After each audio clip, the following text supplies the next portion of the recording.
করা খুব সহজ। আমি এই বয়সে বিভিন্ন সংগঠনের সাথে আমি জড়িত না থাকলে আমি অনুষ্ঠানে অ্যাটেন্ড করেছি। দেখা যাচ্ছে যে যার জন্ম হয় আস্তে আস্তে সে জন্ম হওয়ার পর আবার মৃত্যুবরণ করে, সে কেউ জানে না। সেটা হচ্ছে তার মূল কারণ হচ্ছে যে এটা সততা, মানবতা, আর হচ্ছে সততা, মানবতা যে কথাটা লেখা আছে এবং শিক্ষা। এই শিক্ষাকে কাজে লেগে সততা প্রধান উৎস। সৎ যদি না থাকে কোনো কাজের ভালো ফলাফল লাভ করা যায় না। সততা যদি থাকে অনেক দূর এগিয়ে যায়। তো আমি আপনাদের আমাদের পরিচয় দিয়েছে যে আমার এখানে শিকড় গাঁথা আছে এই বর্ষণ গ্রামে।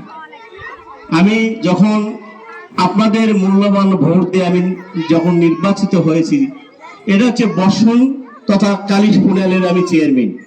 এখান থেকে প্রতিনিধিত্ব বিগত দিনে মরুম নশতুল্লাহ চেয়ারম্যান সাহেব, আমার চরিত্র বড় ভাই আমজাদ হোসেন সাহেব এখানে প্রতিনিধিত্ব করছে ইউনিয়নে। এটা কিন্তু গর্বের বিষয়, নাকি বলেন? এটা তো গর্বের বিষয়। আজকে নতুন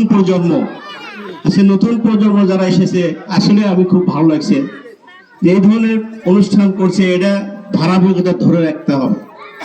আমি আশা করব যারা আছে সবাই দেখলাম উদীয়মান যুবক এবং শিক্ষিত সমাজ। এই আমি চেয়ারম্যান আপনাদের পাশে আছি। যদি আমার কোনো সহযোগিতা লাগে ব্যক্তিগতভাবে আমার কাছে প্রাণ খুলে আমার কাছে বলতে পারবে।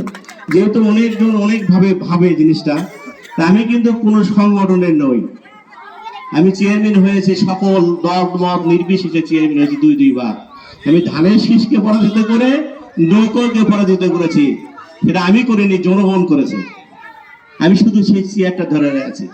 এই চেয়ারটা ধরে রেখেছি আপনাদের সম্মানিত। আজও পর্যন্ত 8 বছর অতিক্রান্ত হয়ে গেল, 8-9 বছর আমি আপনাদের সম্মানের কোনো ঘাটতি করিনি। যাই হোক, আপনারা আমাকে প্রধান অতিথি করেছেন। আমি যেন আপনাদের সম্মান যাতে ধারাবাহিকতা রক্ষা করতে পারি, আপনারা আমাদের জন্য দোয়া করবেন। আর আজকে যে অনুষ্ঠানে করছেন আপনারা সবাই উদীয়মান শিক্ষিত যুবকরা, আমি দোয়া করি, কামনা করি যে আগামী দিনের পথ চলা যেন সুন্দর এবং সঠিকভাবে হয়। মানুষ কেন বলে যে বর্ষণ একটা ফাউন্ডেশন গড়ে উঠেছে, এই ফাউন্ডেশনের মাধ্যমে অনেক সহযোগিতা এবং উপকার পাচ্ছে।